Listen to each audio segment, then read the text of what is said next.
Hello, everyone, and welcome to this session of On the Interpretation of Signs, the Search of Meaning in Musical Notation.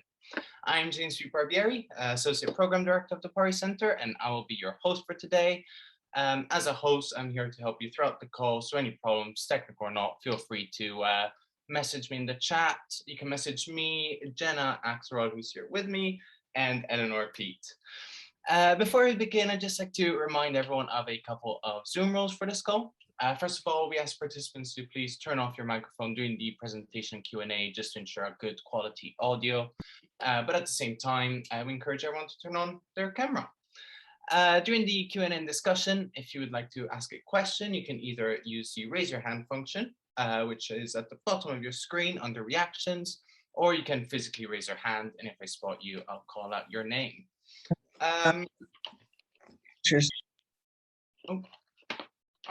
Sorry. Yes, and finally, this session is recorded for archival purposes and for you all. This session will be uploaded to YouTube, free for all, a few days after this session. So you should all receive the link to that to watch it on catch up. Now, we can begin today's session. Today, we have the honor of introducing Dr. Donna Coleman, world-renowned concert pianist, recording artist, author, philosopher, and master teacher. She was the head of the postgraduate studies at the Victorian College of the Arts in Melbourne, where she would hold seminars on the relationship between music and other disciplines. Donna is currently writing a book entitled Dancing with the Piano, a collection of essays distilled from these sessions. And with that, I'll pass it over to you, Donna. A very warm welcome from all of us. Thank you so much, James. And I also want to begin by some other thank yous. Of course, the Pari Center, Maureen, Doolin, Eleanor, Pete, and of course James, whom we've just seen. In addition, I would like to acknowledge my friend Jenny Hansen, who is my dear friend who put me into contact with Maureen in the first place.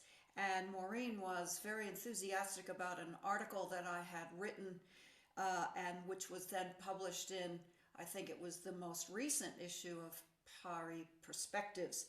Also, I want to acknowledge my marvelous piano technician, Douglas Parsons, without whom I would not be able to engage with this instrument in the beautiful condition that you will hear that it's in. He gives very, very generously of his time to help me keep this piano, my best friend, in top condition. The other thing I would like to say before I begin the actual session, over these weeks of getting to know Maureen and Eleanor, I've come to appreciate the fact that that the late Francis David Peat was a terrific music lover.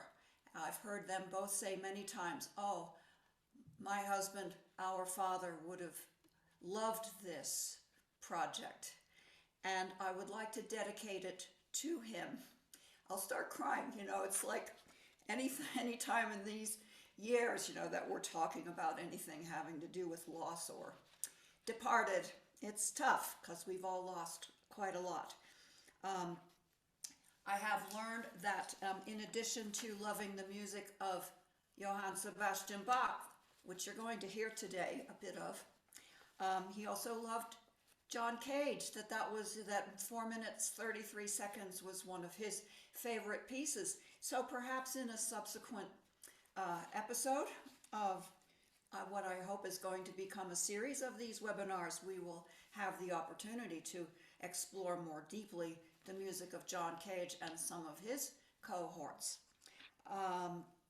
So he also loved jazz, and having grown up in Liverpool, we can imagine that it was perhaps a choice that he had to make at some point between the Beatles and Bill Evans. So from what I understand, he chose Bill Evans.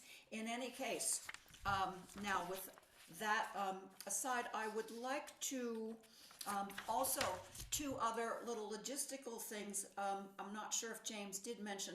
If you have a cell phone or a landline or any kind of, please, if you could just make sure that it's muted and silent, because if I'm in the middle of playing, it's just distracting. And the other thing, if you have some paper and a pencil or any implement with which you can write or record your ideas and thoughts as we go, um, I have prepared PowerPoint slides with some images that I'm going to ask you to create your written response to, and then during our discussion session, I'm hoping that then we will have a very lively interchange of ideas about what these images bring to mind and to the imagination. But now, I think that I would like to begin by playing you some music. And this is the beautiful Ich ruf zu dir, I cry out to thee, Lord Jesus Christ. And again, I think that in this year of so much loss, there's probably been quite a lot of times when people have been sort of saying, Lord, what is going on here? So this beautiful, again, adaptation of a chorale tune that was adapted, transformed by the great Johann Sebastian Bach.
as I'm playing, I'm already changing my order of service, as it were, because I realize that I can immediately begin to address the notion of interpretation.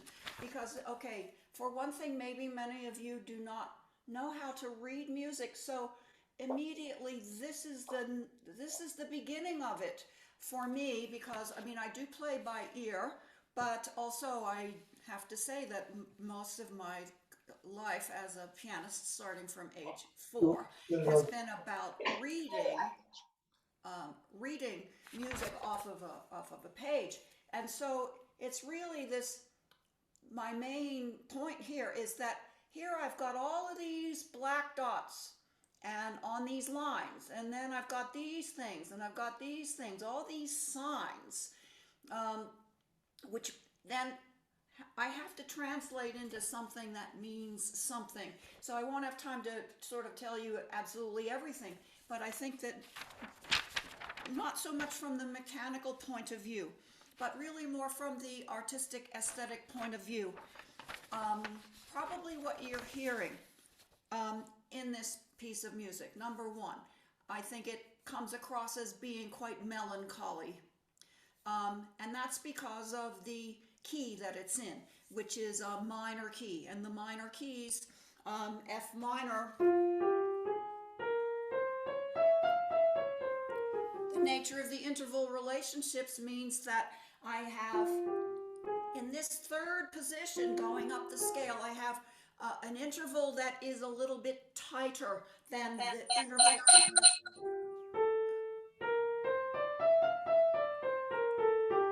And so over time, this notion that the minor scale has come to feel sad while the major scale feels happy. So that's a sort of a number one kind of sensation that I'm sure you've probably all already picked up on. Also, you can tell that there is a lot of what we call counterpoint going on, meaning, and again, this Latin, punctus contra punctus, so literally point against point, or translated into note against note. So you can see that across the bottom line here, I have this rather stable looking series of signs, okay? And this is the bass line, and this is that, what I call the heartbeat of the universe.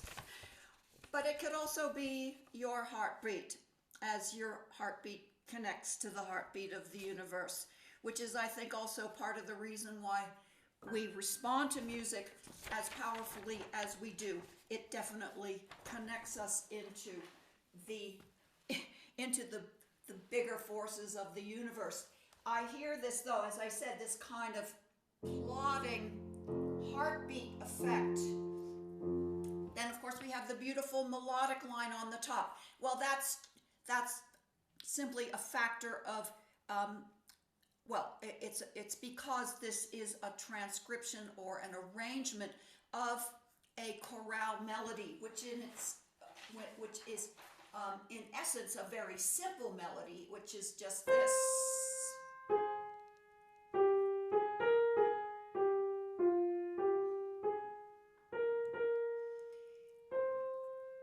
And one of Bach's first adaptations of it was to simply create a 4-part harmonization, meaning that we now have, instead of just the single voice on the top, we have 4. And then he adds the beautiful harmonization chords, if you will, to enhance the melody. So that version sounds like this.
again, it's much less florid.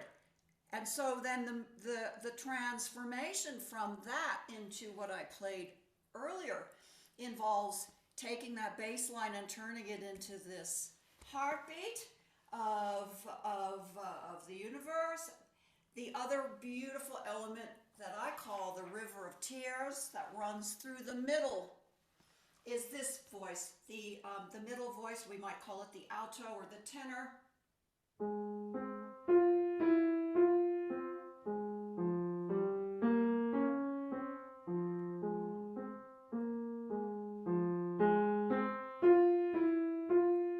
And in its own way, it's also very stable and steady. But again, I can just, it's like, for me, this is the weeping of the universe. And so when we put this all together with this beautiful melody, the river of tears, and the breathing, beating heart.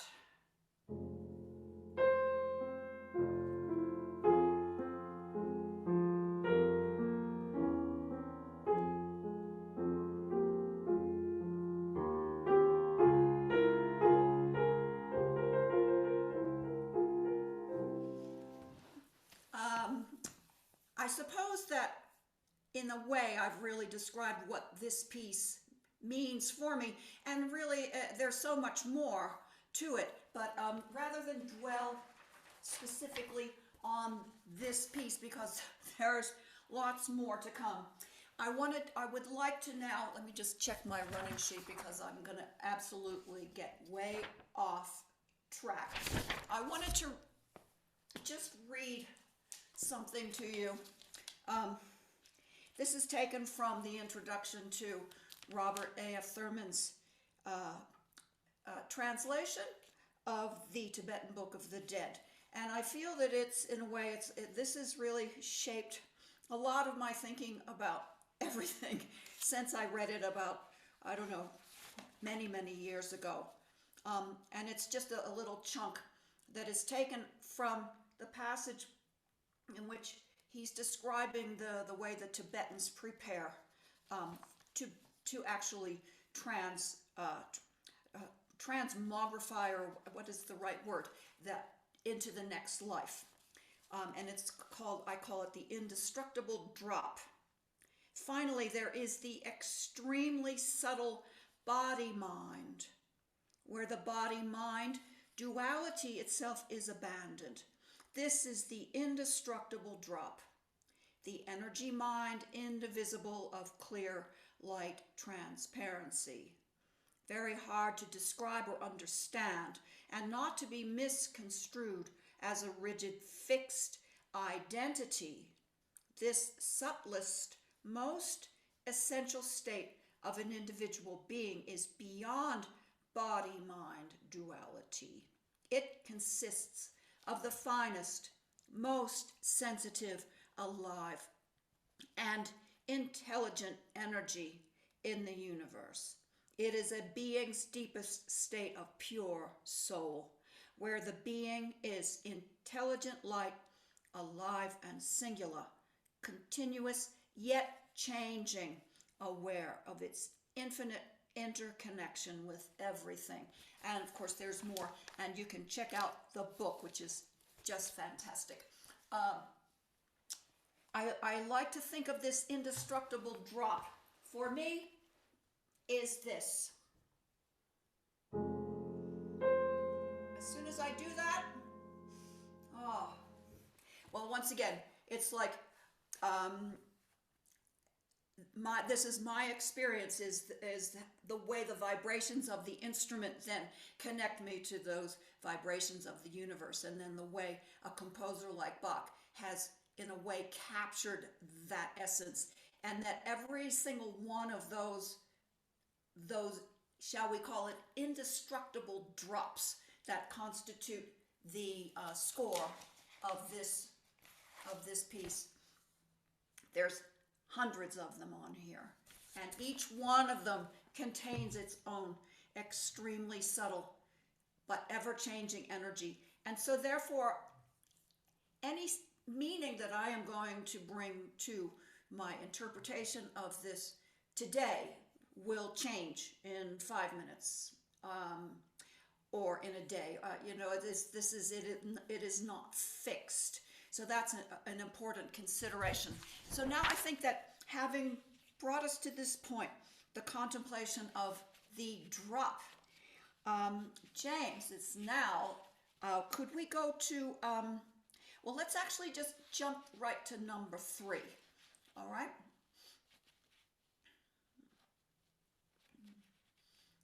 Okay, so here we have the blank page, and this is where I would like to, for you, if you would, to just jot down, take a few moments and just jot down the impressions that just instantly pop into your mind, and, about what this means to you.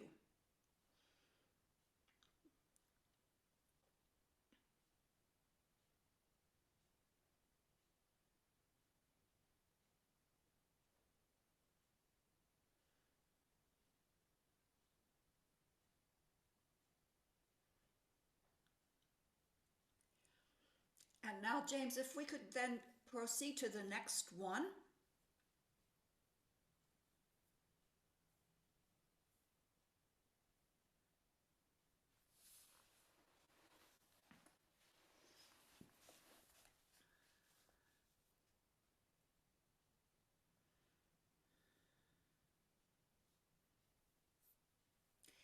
And now the next one, please.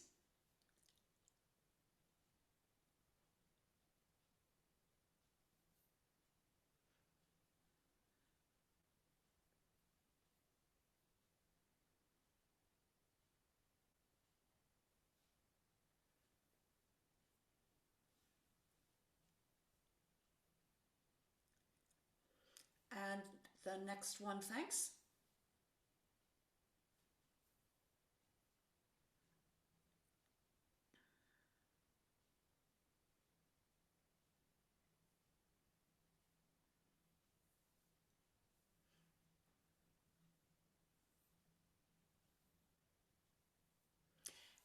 And now, you don't need to record responses from now on, but James, let's continue to the next one. I mean, you're welcome to respond, but I would like to just now, moving forward through the next couple, just to explain that what we are looking at here is a very, very early form of music notation, because the notion of having a line as a point against which these dots would then be positioned in order to determine whether the sound is below, on or in the middle, or higher than. Now, of course, this is only going to make it possible for us to deal with maybe 3 different sounds, although we do have some other symbols that we can add on to them that will further refine. But now if we go to the next slide, now we see that we've added a second line. So this increases the complexity factor, and therefore now we can increase the amount of activity. And so far I'm not using any indications of any rhythmic variation. Everything is moving, as you see, it is moving at the same pace. And if we continue now to the next slide, oh, I guess I duplicated. Let's go on to the next one. So here, and this will be the basic material of the second half of the discussion today. But if we go back one, I would like you to see that what I have done here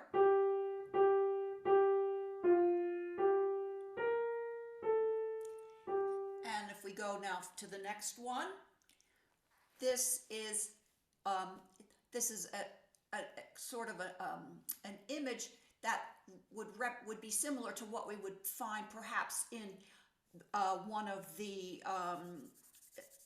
the manuscripts from the time when this was actually created as a melodic line to accompany a text that was written by Saint Ambrose of Milan. And as you can see, now we have 4 lines, and we have also this little thing that's on the top line. You'll notice it looks like a C. That's telling me where the pitch C is. And so this tells me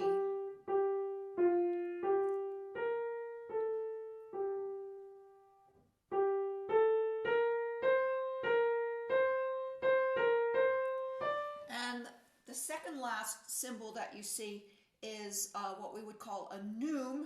It means that it's one symbol that actually tells me that there's more than one pitch there. So I'm singing vir, G. So I'm putting 2 syllables of the word onto that. Sorry, 1 syllable for the 2 pitches there. All right, so we will come back to this, but now I'm just looking at the time, and I'm thinking that maybe maybe this would be, and again, like I'm happy to be guided by Eleanor and Maureen if you think that this is a good point at which to open the discussion.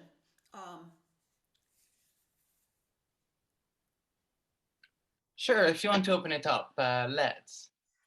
I think that we probably people are already having a lot of ideas that they want to bring into the discussion. And I guess before we continue with that, I just would like to just say that the general notion here is that when we look at something, we immediately are engaged through the eyes as the organ of perception. But this organ of perception is then taking in information, perceiving information through these signs, okay? And once again, if we go back to slide number 2, which is the, I believe that is the one, yes. So Charles Sanders Peirce, who's one of the great scholars of, and even, well, not necessarily, he wasn't really an originator of the notion of semiotics, but certainly he was one of the very important scholars in the field, along with people like Umberto Eco, who's, I mean, he's a whole webinar in himself. But I love this quote because it really gives us, in just these few words, I think, a terrific a definition. Something which stands to somebody for something in some respect or capacity. So once again, we can see that there is a huge arena for interpretation here. And so now let's open the discussion to everyone participating. Stop sharing for the moment so I can well, see everyone. So yes, if you want to come in, ask a question or contribution, if you could use raise your hand function on Zoom or physically raise your hand. And I would say let's go slide by slide. So we'll start with the blank page slide. So what responses did people have to this slide? In other words, what is your interpretation of that slide? What did it mean to you? Wide open. And therefore, so when we think of wide open, that we're thinking possibility, right? It's like everything is out there for us. And when if we talk about hermeneutics and the study of interpretation, which is what hermeneutics is about, repeatedly you keep seeing over and over again this notion that interpretation is a free floating phenomenon. That it's never going to be fixed. So yeah, wide open. Anybody else have any thoughts? Oh, James, did But, you? Claudius had his hand up. I don't know. Claudius. It's unlimited. Unlimited. Beautiful. I had infinite possibility. Infinite possibility. And again, these are similar, aren't they? So, we're Yeah. just seeing this, openness. It's almost like, when I sit out on my star deck and I gaze out into the sky at night, it's like, oh, that's when I'm able to leave my anxiety state and go, yeah, but look at that. So have Jenny. Hi, Potential Jenny. for the mysterious. Hey, Donna. Whoa. Oh, I love Potential that. for the mysterious to appear. Fantastic. And Karen. Open invitation. We also have from the chat someone who said nothingness. No thingness. Yes, that's fantastic. Beautiful. Well, now let's move on to the dot. So as soon as we go from the infinite and the invitation to the mysteries, and suddenly this dot now takes up room, or it's like it's an intrusion into that space in a way, isn't it? So then what happens to the space when this dot is added?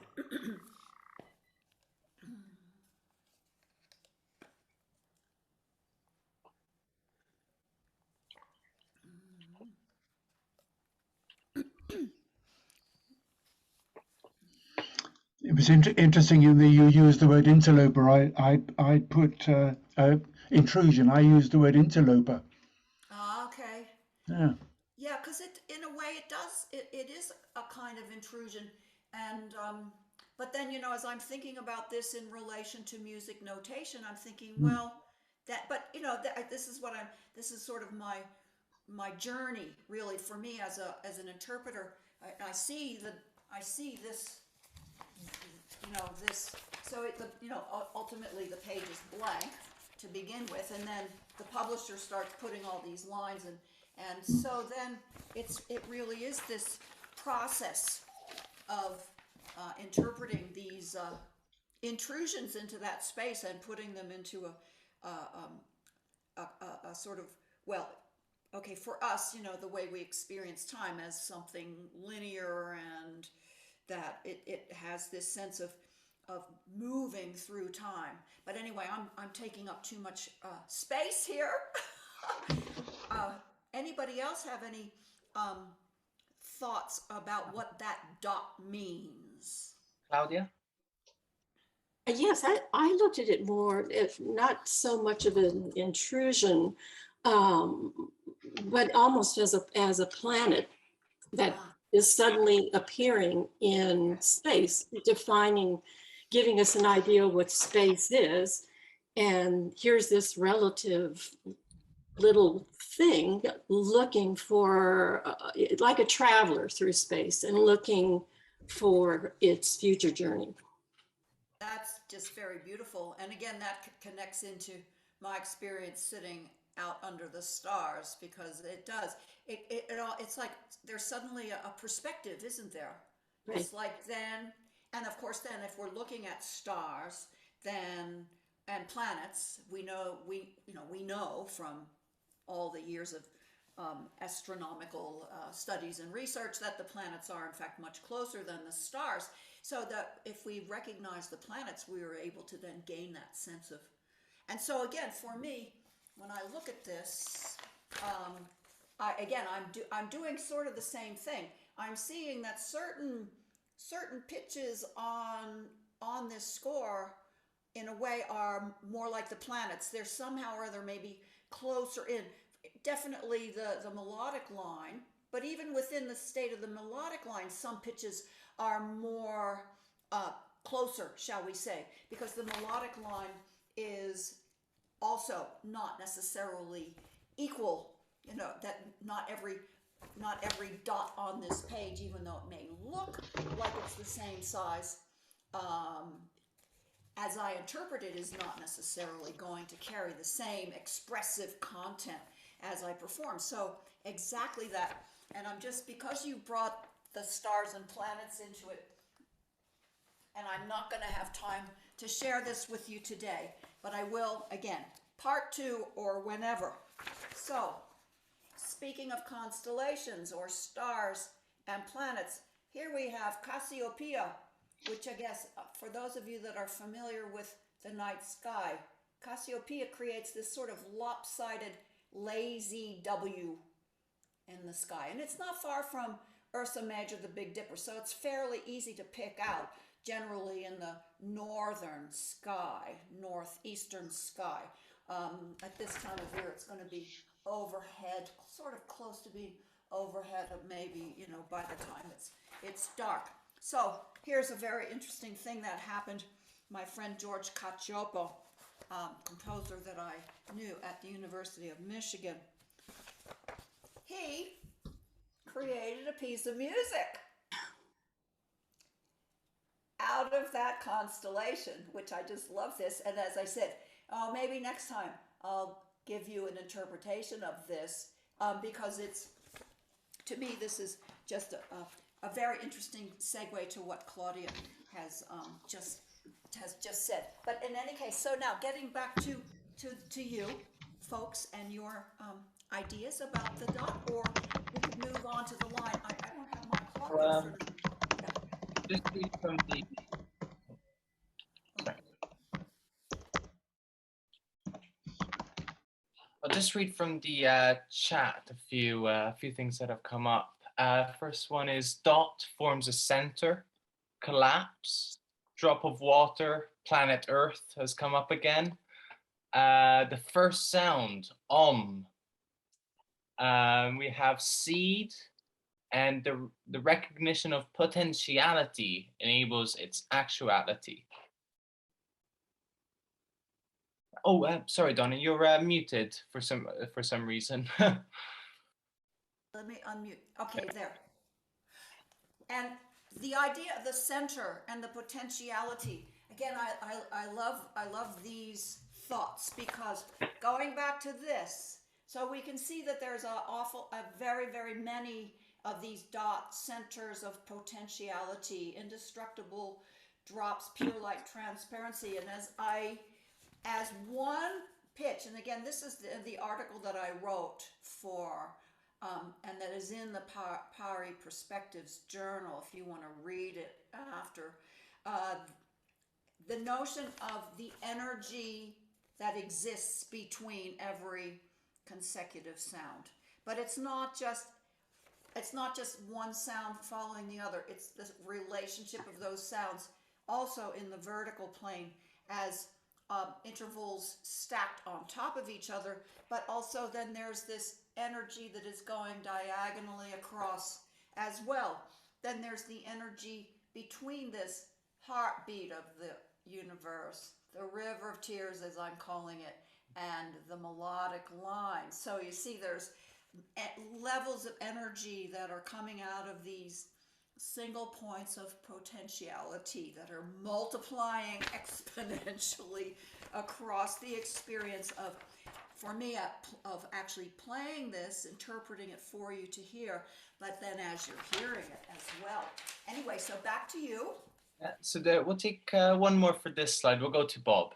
Okay. Well, yes, I was going to say that the dot to me represents the unity of like the solar eclipse, the unity of the opposites. And when that appears, or when that occurs, then it's connected to the blank page, to the source, right? So that when we join the opposites, we connect with the source. So basically that's it. Mind body too could be part of it. Yeah, that's fantastic too. That is a fantastic way of thinking of it as well. And it puts me in mind of, because I live in Santa Fe, New Mexico, in the desert Southwest, as does, well, Jenny is now in Albuquerque, so I'm sure that she's well aware of the how dark our skies are at night. And I also study the culture and history of Native American peoples, a great deal, and their relationship to the sky. And for them, of course, and for the ancients before them, any kind of eclipse would have had exactly that effect of taking something away, occluding, so that's a very interesting point that you're raising about how it takes us back to the kind of Ur space, if that's what you were saying. Yeah, something like that. But thank you. And now, do we have any other? Well, okay, James thought we should move on because we're Well, or getting close. to the next slide at least. Yeah, On yeah. Let's go to the next. Let's definitely go to the next slide because I see. I'm just my clock is in the other corner. But yeah, I'll just get it so I can keep my eye on the time as well.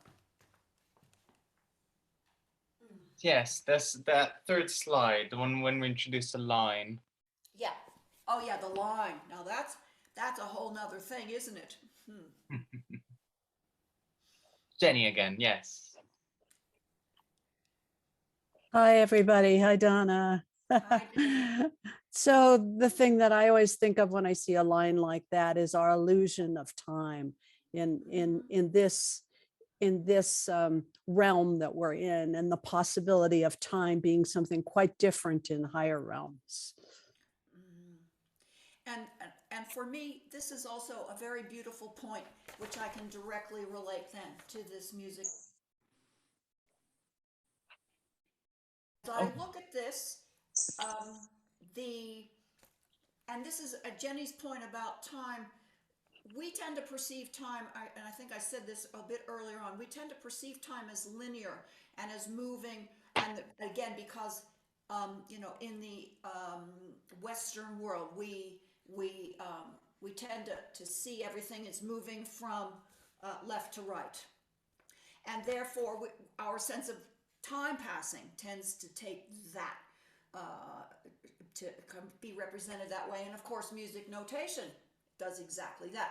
So I'm looking at this, and then I'm seeing time passing as I'm seeing these dots unfolding on the page. So there's that aspect also then for me to the way the lines then represent the passage of time, and the way that the notes are organized on the page with bar. Okay, so we have lines going this way, which I didn't create a slide with a line going vertically, but certainly vertical lines then in music notation create this sense of blocks of time that are passing at a certain rate of speed.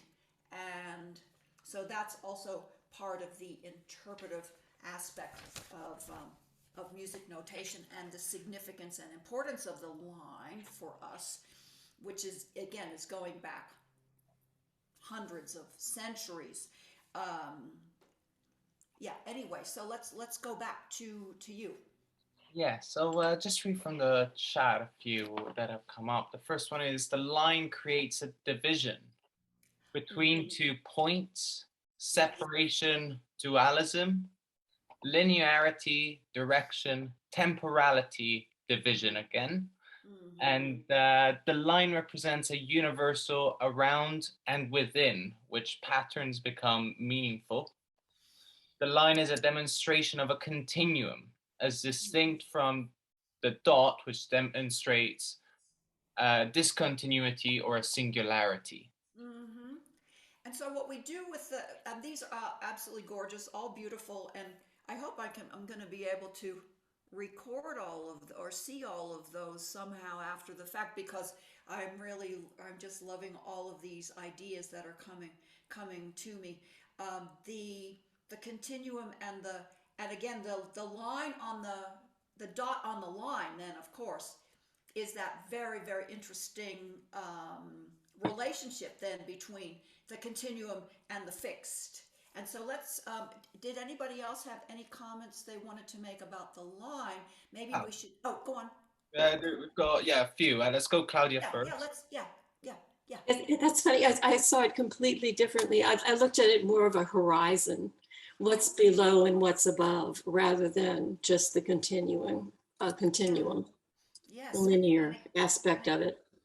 And again, beautiful, and that's also astronomical, because when we think of horizon, we're thinking of sunrise, sunset, moonrise, and all of that. And I mean, if any of you have ever sat and watched the moonrise, you know, that's quite a profound experience to see that big dot rising above that big line.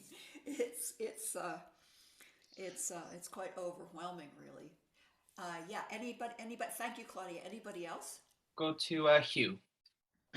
I'm surprised the word limit didn't come into the list, because when people speak about drawing a line, they mean we come to a stop.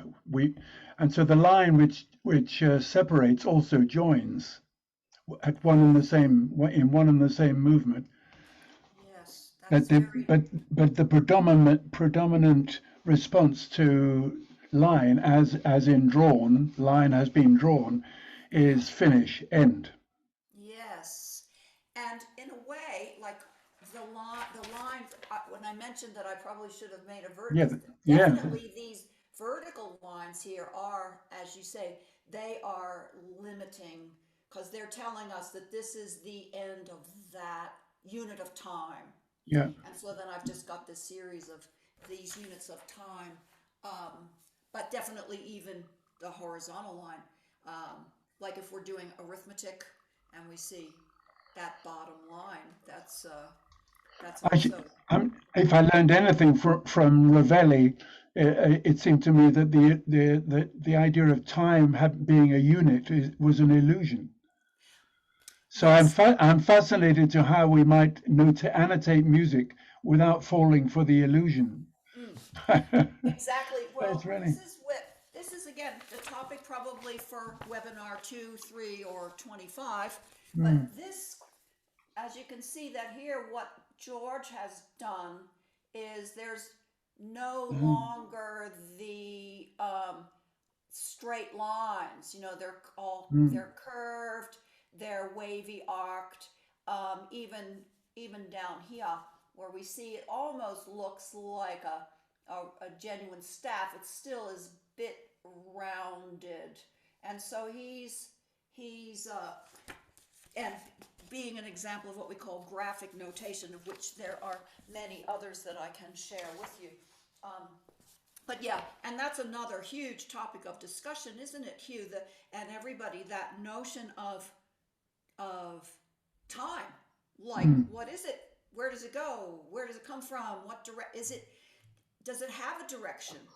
And the relationship of time to space. I mean, you know, now we're getting into Stephen Hawking stuff. We could really go on and on. But the point being that, yes, this is like, this is, believe it or not, this is the kind of thing that's going on with me when I'm looking at this and playing this for you. Seriously, I'm like in this like sea of I would call it unknowing, because, you know, I realize that I know absolutely nothing in the universe, that I'm another one of these points, you know, that's moving around, and hopefully not, well, I'm sure I'm not moving in any straight lines. It's usually all over the shop. But so thanks for that point. Now, do we have any more before we want to continue? Yes, Bob. Oh, I see Bob's got his hand up. Go on, Bob. Yes. Oh, you're just muted, Bob. Oh. Yeah, I was just going to say the line is like the baseline for a sine wave, and through a sine wave we cross the line twice. You know, the point of equality. So that could sort of fit in with the other parts. I think that the cycle, the circle, the sine wave, Yes. the unity. You know, Yes. but I just wanted to mention that's probably what other people have said, but just bringing it into the concept of sine wave. Yeah.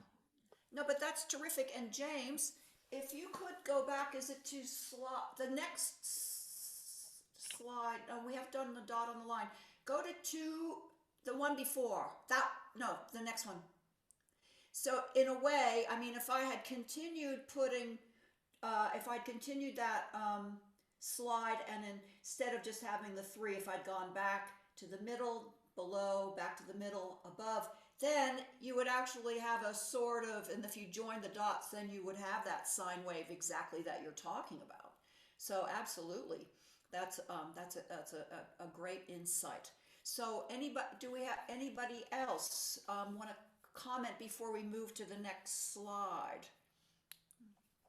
And how are we going for time? Well, look, we're good because like the second part, I realize that I've covered already a lot of the points that I might have been making in the second half. And so I think that this discussion will enrich what I do in the second half. So I think we should just keep going and not worry about the time. Well, Yeah. time's losing anyway, we've established. Exactly. Whichever direction or not direction it is going or not going, maybe it just is. But in any case, any more chats or any more discussions of the line, or should we move on to the dot on the line? We have Brenda. Yeah, I made a comment in the chat that in the Italian language, condividere means to share. It sounds like it's dividing something, but in fact, the concept is when you divide something, you're actually multiplying at the same time. It's like what happens in our own biology. You know, when you split things, you're multiplying rather than limiting. So I was just thinking, it's another way of looking at a line rather than a line as being a blockage or stopping something, as we interpreted it on street signs and things, that actually it could be interpreted as multiplying. Because if you put a line through space, you're actually dividing the space into two spaces rather than one. And the other kind of continuing on from this thought, Brenda, is that going back to something that someone said earlier about the dot representing potentiality. And so there we see that even with that, there is that sort of sense of potential for that single element to produce more elements. And it's so absolutely. And again, going back to this, it's like, you know, the single dot or even the line here does have, I would say, you know, the meanings are multiplied by their relationship to each other.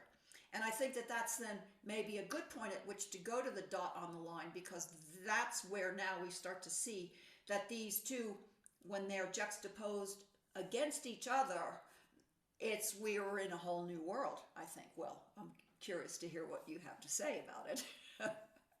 So now, James, should we look at that slide that has the dot on the line? This one? The one before. Yes, this one. We haven't done that one yet, have we? We mentioned it, but we haven't discussed it, no. Yes, yeah. We have not actually heard responses to this one yet. So, yeah, I'm very, very eager to hear. I'll just stop sharing the screen just so I can see everyone, but at least we have seen this one. So we have from the chat presence, stability, enfoldment, the manifest. Involvement. In the center is in the center of the line. Tantien, the human energy center, which opens to another dimension. And this was all one person. We have surprisingly complicated and balance. Yes.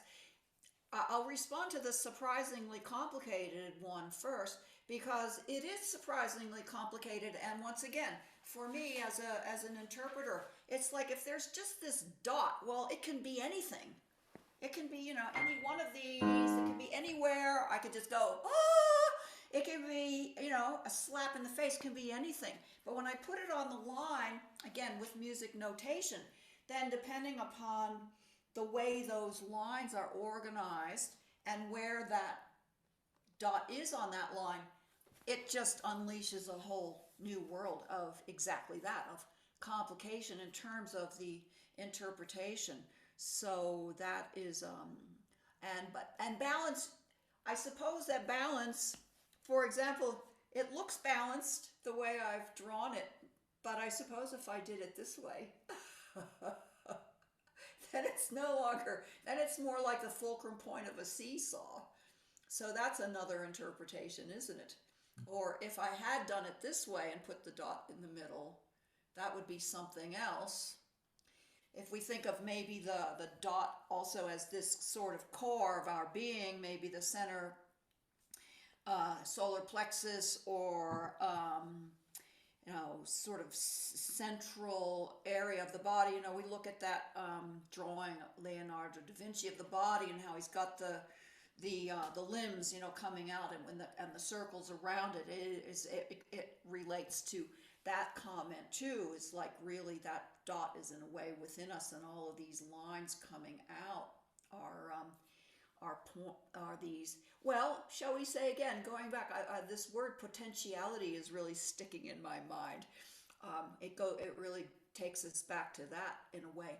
Now, did Brenda, did you have a comment? Because I see you're on screen now, but you're muted. Oh, not. Oh, okay. All right. Anything else, James? Any other chats? Again, from the chat, there's symmetry. When what is to the left and right of the reference point on the line is the same. Someone as above, as below. So again, this symmetry comes about again. Anyone else? Again, it makes me realize that the way that I've drawn it is going to give a very different meaning than if I put the dot below or above, or done any of these other versions of the line. So this is also, again, it all relates for me back to the way I perceive the music notation. And if that's if that's the extent of the discussion on that, well, why don't we go to the next one? Because then maybe we will move on a little more quickly, and I can start to then take us more specifically. Yeah. So now this one, for example, I've already talked about this in relation to Bob's comment about the sine wave idea. But now, are there other thoughts about this slide? Mommy's home. Pardon me? I think it was just background noise. Jenny, though. As someone commented earlier, I saw this as above as below. Oh, that delineating that, of course, there's also the seesaw effect that's sort of implied. But yeah, that balancing of upper and lower and how they reflect one another. And and with that in mind, I would like to just make a comment then about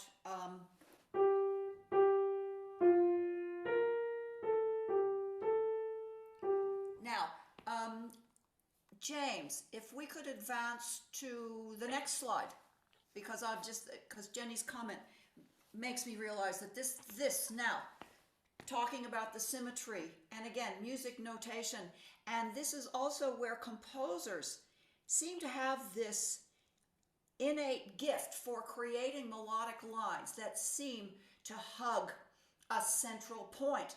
And you can see that exactly this is what is happening in the opening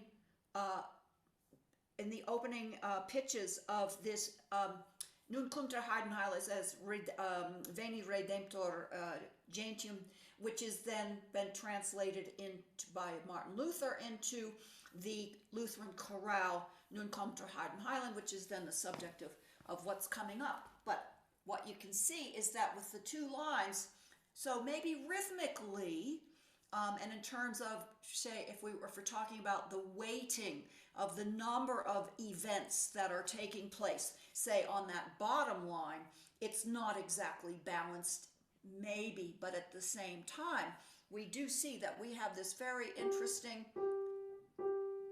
dip below and back, and then it's almost like in order to balance, though that's it's almost a stasis, even though we have that momentary descent below the original idea, it still returns immediately back to it. So it feels, we haven't really gotten terribly adventurous yet, but as soon as we make this leap, which isn't a huge one, but we jump up, and that energy for me automatically balances the stasis that we started with. And so there we are. We're up a little higher, scarier territory. We're higher. We're a little bit on the mountaintop now looking out. But what's going to happen? We're just going to come right back down. And so this balance, I think, is happening constantly in music, and again is part of the interpretive process that I go through. So we can actually then go back to the previous slide, James, or just go to screen so people can share further comments. Yes. So, anyone have a comment?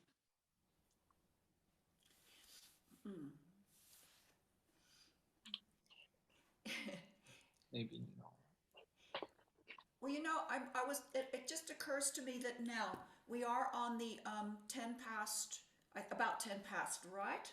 Am I right? Yeah. Yes, 5 past, yes. Oh, 5 past, my clock's a little quick.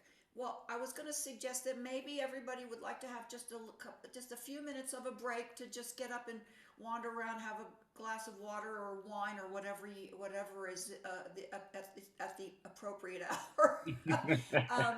And then maybe we will pick up from here, because I feel like, I just want to say, so far, this is fantastic. The discussion has really been extremely enlightening for me, and it has already transformed my sense of interpretation. And so then when we come back, we will just pretty much pick up from here and continue then with the deeper discussion of the Nun kommt der Heidenheiland. Does that sound like a good plan? Maybe let's say we would resume at 10 past. Okay, so yeah, we'll do 5 minutes then. Just a few minutes. Okay. Okay, great. See you in 5 minutes. I just realized that my research is for some reason I have lost in my mind the actual date or the time frame, the date at which point Busoni was making his arrangement of the Bach work. But that's not really a crucial thing. I just was seeing if I could possibly find that quickly, but I couldn't. So never mind. So now what I would like to do is welcome everyone back. Thank you. And thank you so much for this very amazing, wonderful conversation so far. This is fantastic. And so in this part of the presentation, we are now going to focus on another one of the chorale preludes by Johann Sebastian Bach. And this one is the one called Nun kommt der Heidenheiland. But I want to go back and I want to trace the provenance of this particular tune, because this actually, people tend to think that, if they hear something that is by Johann Sebastian Bach, that means that he wrote it. Well, he didn't write every melody that he uses in his hundreds of cantatas. Bach was a big borrower, and he borrowed a lot from Martin Luther, from the chorale tradition that was established by Martin Luther. And Martin Luther also borrowed from the plain chant, the Gregorian chant, which goes back, way back into the triple digit years, shall we say 400, 500, in that period of time. And it was around, again, if my memory is serving me correctly, it was in that period of time from the middle of the first century that this music notation started to evolve in the ways that I was sort of showing you. And this is where the, yeah, that's all right. We'll save that for another time. The, again, James, slide, let's see, which slide do I want you to go to now? I would like you to please go to slide, no, it'll be out of order because of those new ones that oh, no, no, wait a minute. No, those are not in here. It'd be slide number 29. Oh, yeah, there we go. I think we'll go on a bit further. Is that 29? Just tell me which one. I'll move. I'll go forwards. I think go one more. No, keep going ahead, because we didn't have time to do any of this. Yeah, so keep going more. Yeah, this is the repeat. There we go. So this, oh no, go back one. This one. So this is the Gregorian chant, and again, I don't have time to go into the whole history of all of this. The early Christian church tended to also borrow from the Judaic tradition of intoning the Psalms, and that's a whole nother story. But main point is that then we have, this was the generative source of the material that we're going to hear, how it's been transformed by Bach and by a few other composers. So we have this, I'll play it in the key that it appears here, so that I don't mess it up. So this is the Veni Redemptor Gentium. Sorry.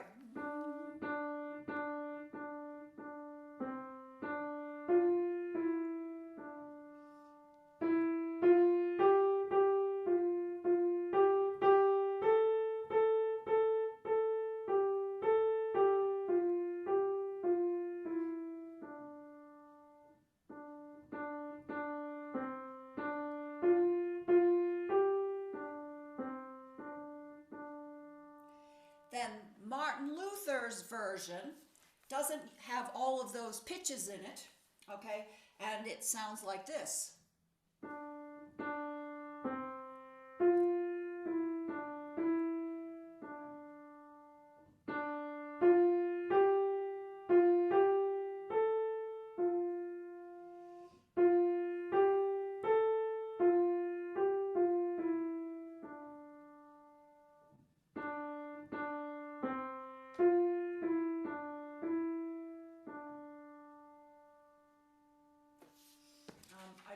I don't think I made a slide out of that.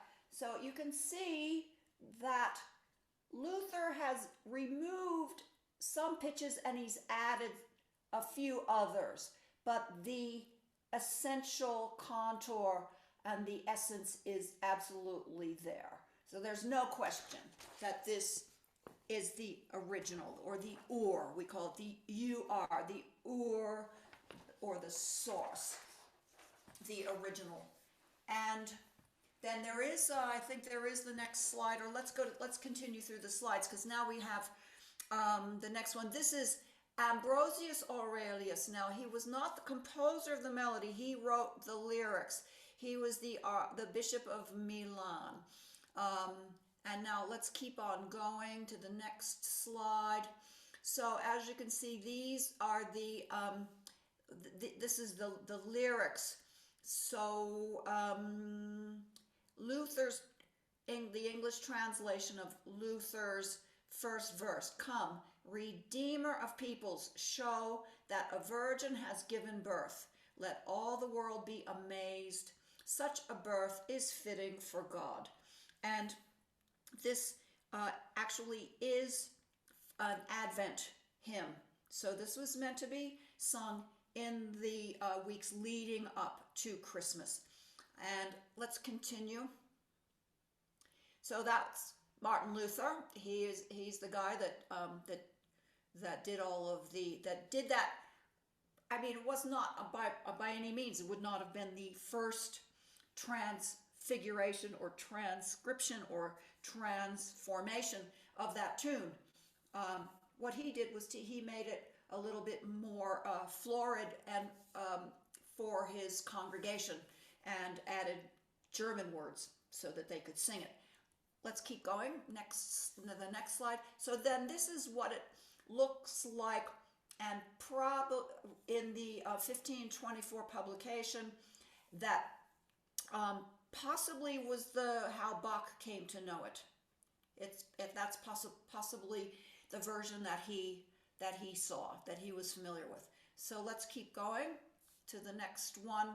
So then here we go, and we've got, oh my gosh, now Bach, I tell you, he loved this tune, but not only him, so many other composers. And keep in mind that the Christian church, the Catholic Church, was probably, second only to the state or the country, the government, in terms of its power and its influence and importance in the daily life of the people of all of these countries of Europe in this period of time, in the, really pretty much from, all through into the Middle Ages and into well into Bach's time, and probably even now, but like that's another story.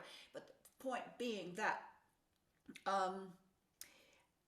every organist in every church, almost without fail, would probably have been using this tune as a source of inspiration for creating their improvisations, because organists would come into the congregation and aside from the fact that they were accompanying hymns or whatever they were doing, they were also improvising.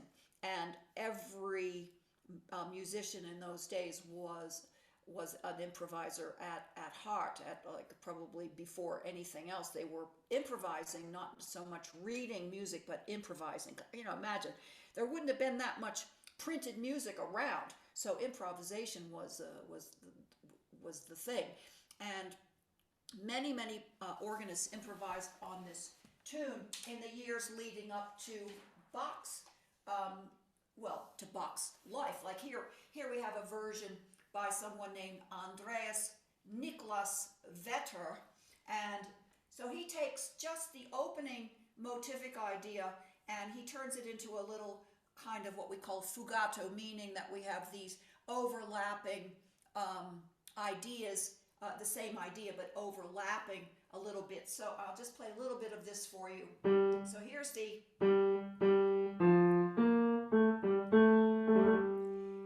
opening gesture, the opening motivic idea, which he then answers in the upper voice.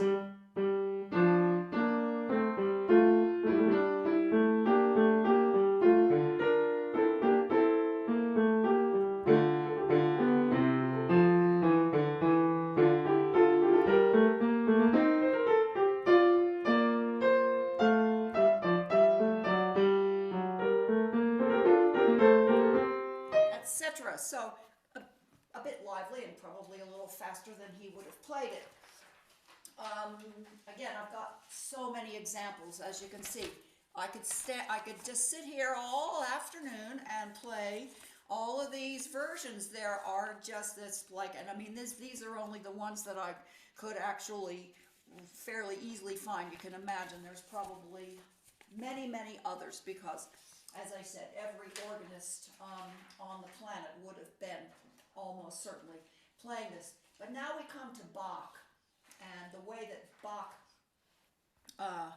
adapted. So as I showed you with the Ich ruf zu dir example at the beginning, he would start with the basic tune, and then he would create a 4-part harmonization of it. So that would be sort of round 1 of the adaptation process for Bach. And so we have, let me make sure that why do I have this one up here? This is not, oh no, sorry, that's because I've got it backwards there. There we go. Okay, so, for example, here is one of the harmonizations, which he put in the key of A minor.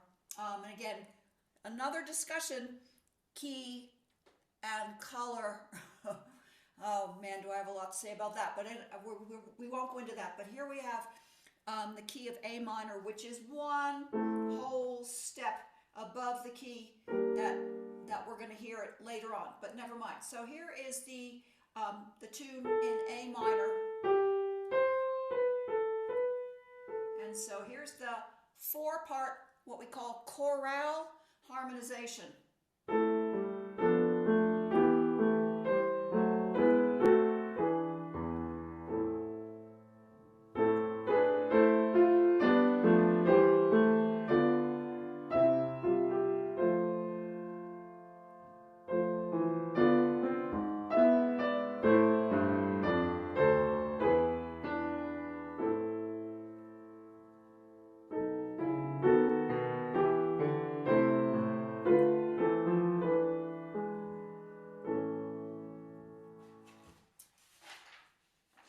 But he wasn't satisfied to just harmonize it one way.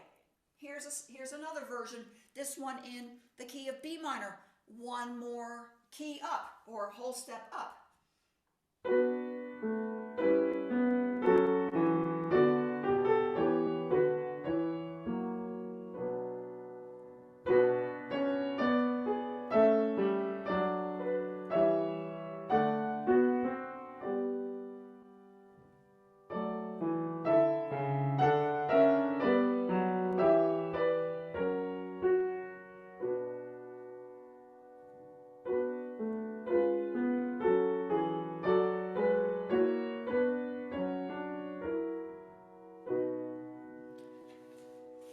And okay, that is the extent of at least for now, those two harmonizations that Bach. And again, this is a form of interpretation because he's making decisions about what harmony he wants to put with which pitch in the melodic line. He could have, if he had done something vastly different, it would sound very different. And then, again, this is where it becomes quite subtle and esoteric. Then the notion of, well, does it mean something different in the key of B minor than it does in the key of A minor?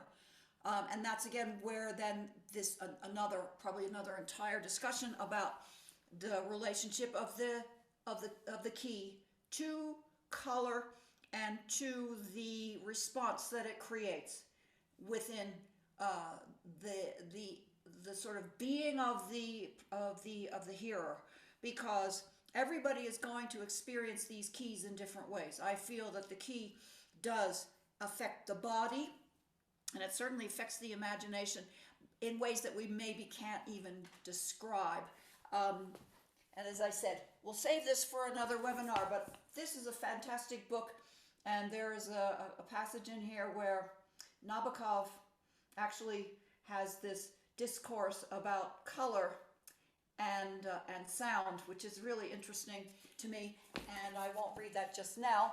And then we also have the French composer Olivier Messiaen, and the Russian composer Alexander Scriabin. These two composers, among others, were apparently synesthetic. They actually heard color.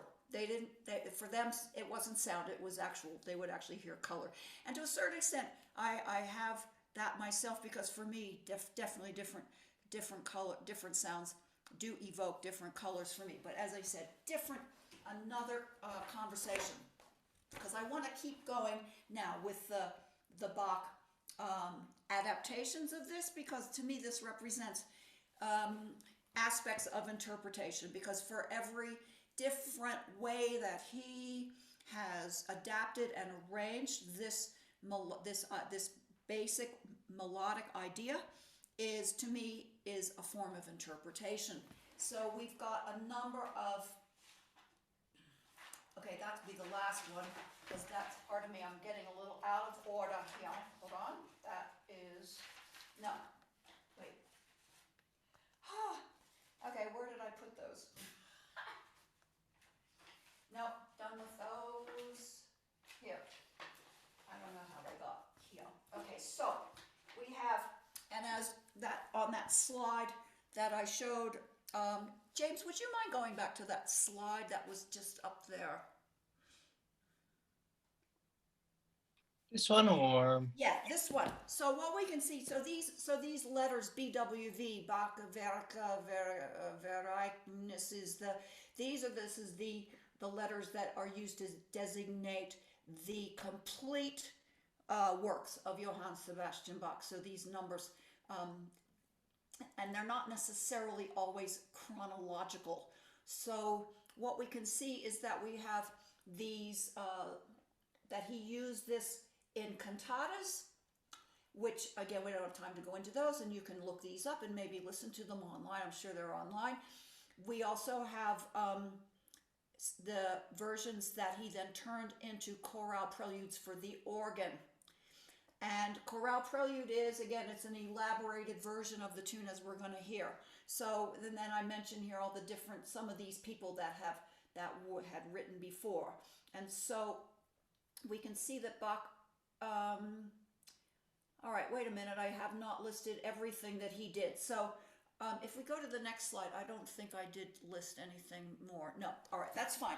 So now we do have several interpretations of this in the form of chorale preludes. So we have, for example, BWV 599, which again, I'm going to attempt to play this on the piano, even though it was composed for the organ. So this means that I'm actually trying to do the work of 2 hands and 2 feet.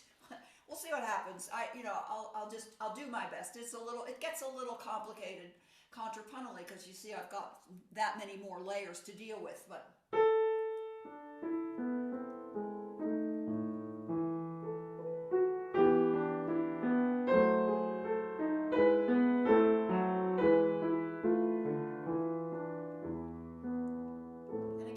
I'll just interrupt myself because remember the A minor version of the chorale setting that I played before. This is A minor as well. So it's really, in a sense, an elaboration of that A minor chorale, 4-part chorale setting. It's just that it's now, because rhythmically, and this is a point that I have not even discussed at all, and this relates very specifically to the element of time in music, which that's again topic for another whole conversation, but really kind of in a way core to some of the conversation that we had earlier on about time and the subdivision of time, and certainly music and the passage of time and the subdivision of cubicles of time, shall we say, in the way that the composer will subdivide the single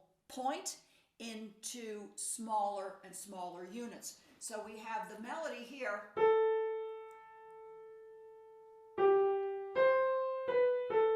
but he's already decorating it with so much other stuff going on.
So that's one of Bach's versions, BWV 599, a chorale prelude.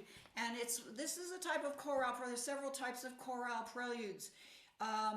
because this was a very popular genre that organists worked in with their extempore, their improvisations.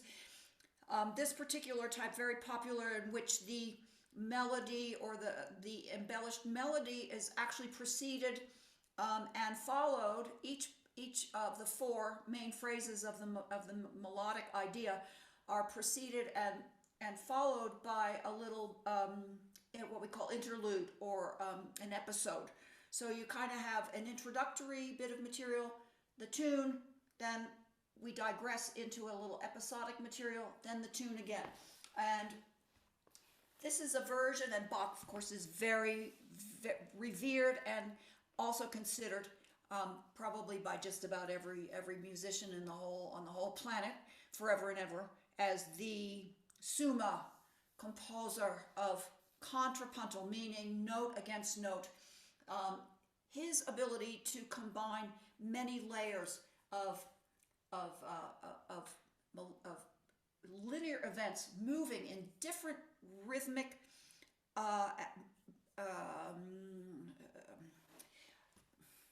in a different rhythmic way is just unsurpassed. And yeah, I mean, composers after him, he's the model for everybody that came after. So this is a little fugato. It's not a full-blown fugue. I'll do a whole session on fugue if you like, and tell you all about what that is. But for now, just suffice to say that the idea of fugato is, as I mentioned before, we take a bit of melodic material and then we bring a second voice in with that same material, maybe not on the same pitch level, but then we get the interaction. It's like a round, like Frere Jacques. You've probably sung that. So here we have the main idea, which is what we might call the head motif of the chorale. Here it is now in the other voice.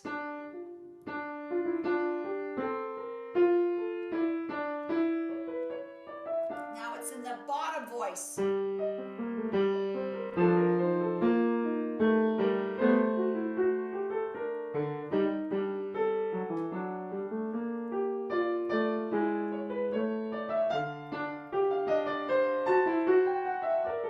the bass.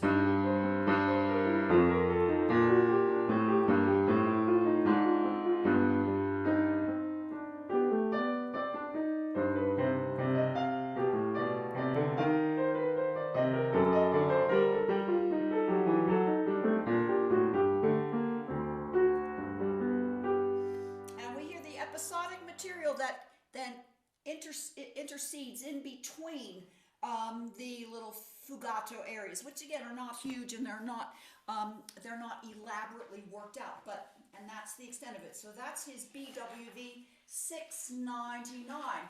We have another version, another sort of fugato version, which is this one. Sorry. And rhythmically, it's a little bit different because instead of starting again, too complicated to try and explain all of this right now, but instead of starting on what we call the upbeat, dum, ta, ta, ta, he starts on the beat. Bum, bum.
he loved this tune. I'll just play a little bit of this because this is another one that's on, it's meant for pedals. And you can see the pedals are doing a lot here, so I definitely need a couple more appendages. Or, well, at least I need an organ pedals, because I mean, I used to play the organ, and I used to play these on the organ, but playing them with two hands is another matter. I'll just give you a little taste of this because this has much longer episodic interludes, and I said I probably won't play all of it because it's long, but what we hear is the opening idea. Immediately in a point of imitation in the bass, which is again meant to be in the feet.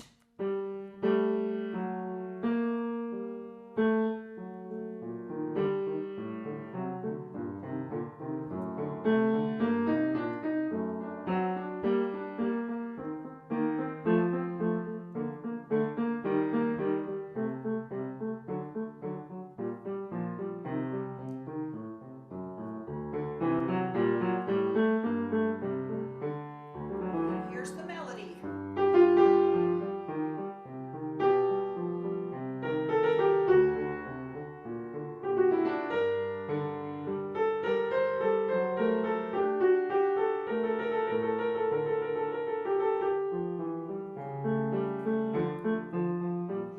Interlude.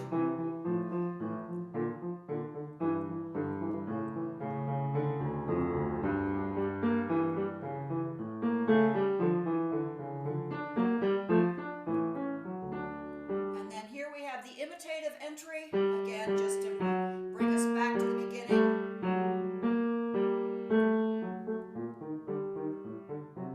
And melody.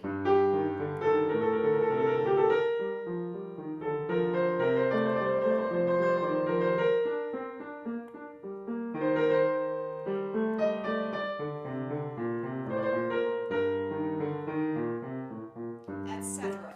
As I said, this one does go on a fair while, and I won't attempt to do all of that. And just one more example before no, there's actually two, but never mind. Oh no, this is the same. It's just written in double time. Same kind of idea, taking the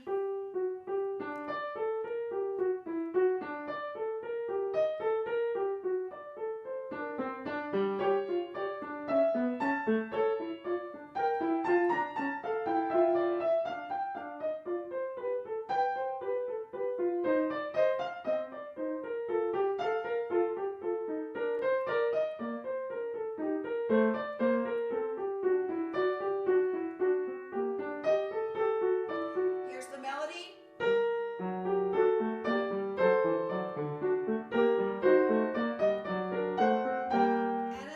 This goes on, this one's a long one. So then, finally that's going to bring us to, and again, slightly out of order in terms of the BWV numbers, but the one that really interests us most significantly for today's purposes is BWV 659, which again, I'll just show you what that looks like in the critical edition.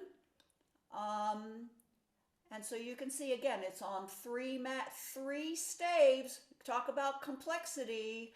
And then we have, so the bottom is for the feet, the pedals, and it sounds like this. And we'll notice that he's already using a snippet of the head motive of the melodic idea already in counterpoint in the middle voices. Just beautiful. This is unsurpassed. The contrapuntal ingenuity of this and the musical genius of this, just, it cannot even be described. You'll hear it.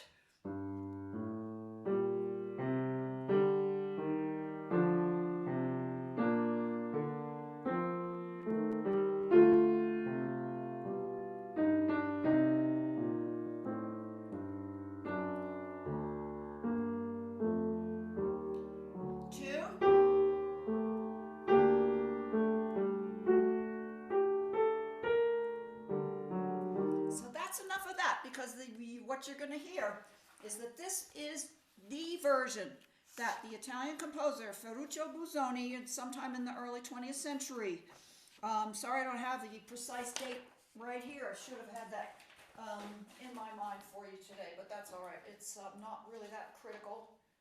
We just know that Busoni, he died in 1924, so it wasn't after that. It was, but never mind.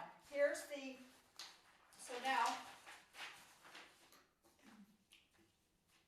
if I were brave, I would play it by heart, but you know, after all of this, my brain is probably a little too all over the place, so I'll keep the score in front of me. So, here it is, the kind of the counterpart of the one I played at the beginning, and hopefully the, shall we say, maybe drawing together of all of the thoughts that have been shared today, and of course all of the thoughts that have percolated in my mind over the last decades, centuries, millennia, lifetimes, eons, to bring me to the point of playing this particular piece, Nun kommt der Heidenheiland, for you today, in this interpretation.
Thank you, everyone.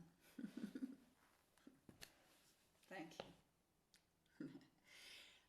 And I think we have time for some more questions or comments or.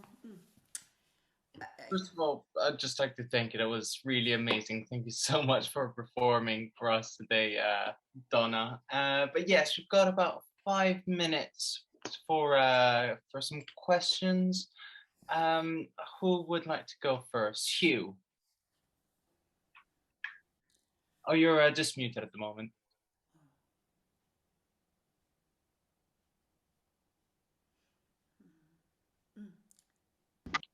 Oh, sorry. Donna, thank you very much. You can hear me, yes? Yes, we can hear you. Yeah, right. Oh, there you are. It was written in the piece that you that came before you, that the notation was sophisticated, but ultimately inadequate. Yes. And have you gone as far as attempting an adequate system of notation, Oh. or a more adequate system? I'd love to know. Have you attempted it? I don't believe that it is actually humanly possible. This is where the semiotics people and all, that they go there. There's reams of paper have been, forests of trees have been cut down to produce the volumes that have been written. Personally, I do not believe that it is humanly possible, because we are attempting to translate something ineffable and really ultimately not even expressible in words, which is why what I just said there, I cannot possibly articulate in any other way. I mean, maybe I can do it on my loom, weaving, because I call that music I can see. And that's why for me this process of interpretation of this, which to me is so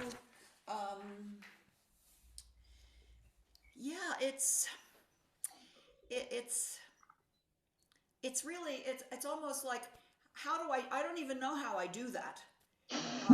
I see these it's like something I learned when I was very, very young, and like somehow or other I guess I was born with some gift for sight reading, because by the time I was 4 years old I was already sight reading the hymnal. It's like I was making sense out of that somehow, but I don't even know how I came to be able to do that. It's almost like there's maybe something in my DNA, and I believe in these things because I think that everything in the universe is connected. So somehow or other, my ability to translate that, I feel is it's. I mean, I'm gonna use the word divine, even though it's this is a word that is a bit fraught with its own with its own meaning. And so, yeah, I think that my answer to your question is no, I haven't attempted it. My attempt to actually create my form of notation is to actually perform. It's like that's my form of notation, is to be on stage in front of people, which is why I can tell you the last year and a half have been absolutely devastating, because I haven't been able to do that. And why today, I want to thank everyone for being part of this with me. This has been incredibly special and meaningful and beautiful, and just I'll start crying because it's like I'm very emotional, and this has just been wonderful. And so Hugh, I'm afraid I can't sort of say to you, yeah, I can send it to you. And I would also say that, like, with this piece, I've been playing this piece.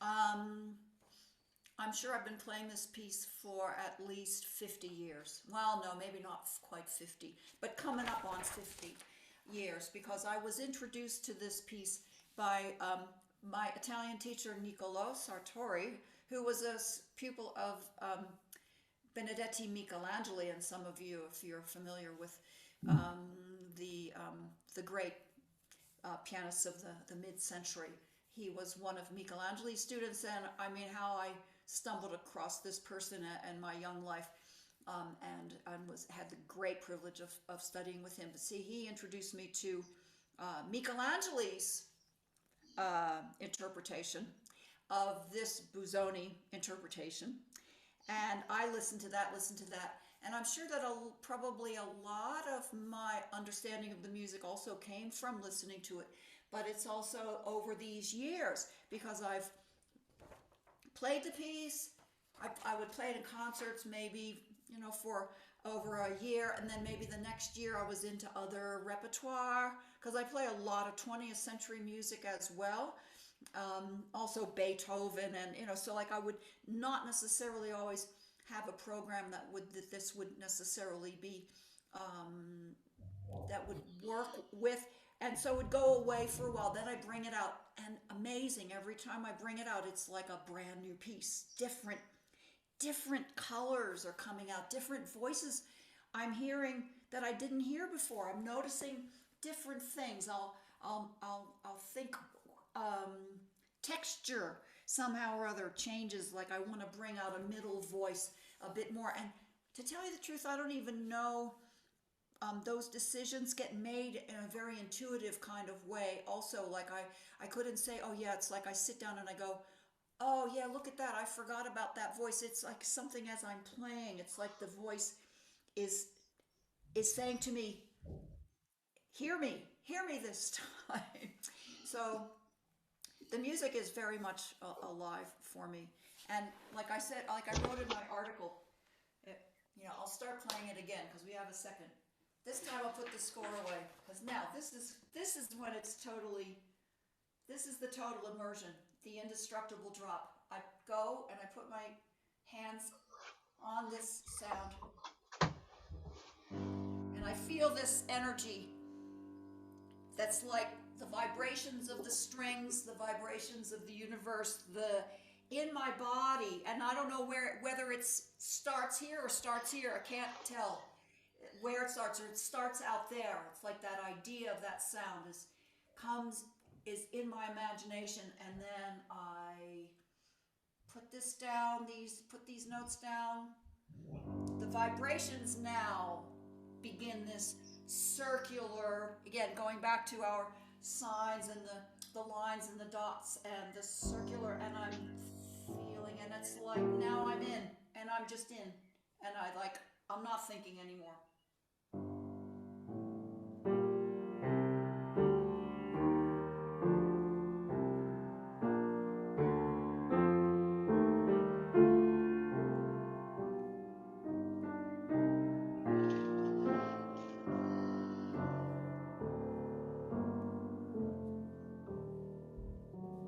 What I'm aware of when I'm doing it like that is that I'm now feeling, see, as long as the eyes are involved, which is why I'm sorry I didn't play it by heart, because when the eyes are involved, it's a whole different experience. But when my eyes are no longer dominating the experience, or at least even in any way participating in the experience, it becomes completely aural, visceral.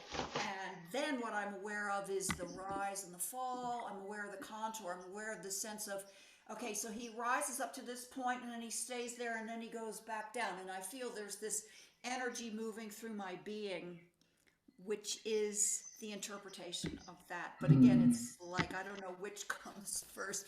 So yeah, it's big. It's pretty amazing.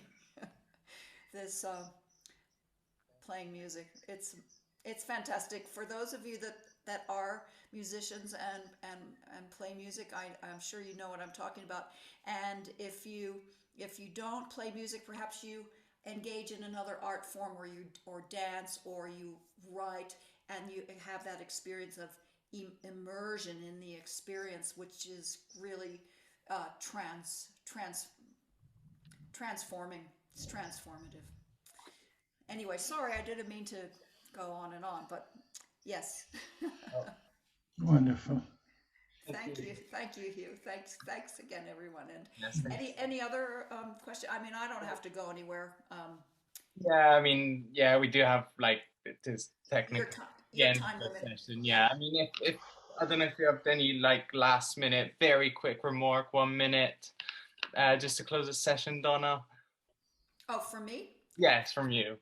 I just want to thank everyone with all my heart for being with me for these 2 hours. And again, thank you, James, for all of your help. I couldn't have done it without you. And Eleanor and Maureen, of course, this wouldn't have been possible if you had not, sort of decided that you thought it would be a neat thing or a good thing to do. And back to Jenny as well for putting me in contact in the first place. So thank you so much, everyone. And James, just by the way, all of the comments that are in the chat, are they going to go away when the meeting closes? Yes, don't worry. So the chat will be shared with all of you who have signed up for this event. So don't worry, you're going to get all this information. Oh, great. Yeah. And of course, and actually, Donna, just before I forget, someone asked if it were possible for you to share the that constellation composition. Yeah. Share with everyone. I know you have a slide for it. There's a slide, but it's George Are you Cacioppo. with us sharing this with the with everyone? Yeah. I'm just thinking about the copyright implications. Okay, sure, no problem, no problem. But here's the thing that obviously, as I mentioned, I think future webinars, I would definitely want to revisit this, and because as a sort of a source of a whole nother line of discussion about interpretation, I think that would be. But I was also, just before we close too, I was just going to say, if you love the way I play, this is the CD. A bit of shameless self advertising. So this CD, which you can find these tracks online, you don't have to buy the whole CD. You can download individual tracks. You can go. It's on Spotify. It's on iTunes. It's pretty easy to find. You just go Donna Coleman. I'm all over the internet, and so I'm pretty sure you can track it down if you want to be able to listen, and other tracks as well. So look, thank you again, everyone. Thank you so much. Be safe, everybody. Yes. Well, what a really incredible session, Donna, that you've given us. We've never done anything like this before, music playing at our session, and it's really been incredible. So thank you so much for sharing with us. And so David, this is for you. Oh, well, thank you. Well, just before we all go, I'd like to do a little self-promotion for us as well. Oh, yeah. Oh, yes, please. Yes. I'd just like to invite you all to the next Party Center event, which will take place very soon, this Saturday. So this series is entitled Multiple Universes and will be composed of a series of lectures by renowned physicists, philosophers, and thinkers that would explore the idea of multiple universes and multiple realities, multiple selves in science, film, science fiction, and indigenous wisdom. In the series, we will hear from people such as Bernard Carr, Paul Tappenden, Geraldine Encina, Mindaki Munoz, John-Francois Benzina, Ruth Kashner, and Tim Modlin. So I hope to see you all then. It starts this weekend, 2nd of October. And yes, if you have any questions, queries, or whatever, you can contact us on our website in the Contact Us section, or you can write us on social media, Facebook, Twitter, Instagram, or just email us directly at james@powercenter.com to contact me, or Eleanor@powercenter.com to contact Eleanor. Thank you all again for joining us again. Thank you so much, Donna, and we'll see you again. Thank you. Bye-bye. Bye. Arrivederci.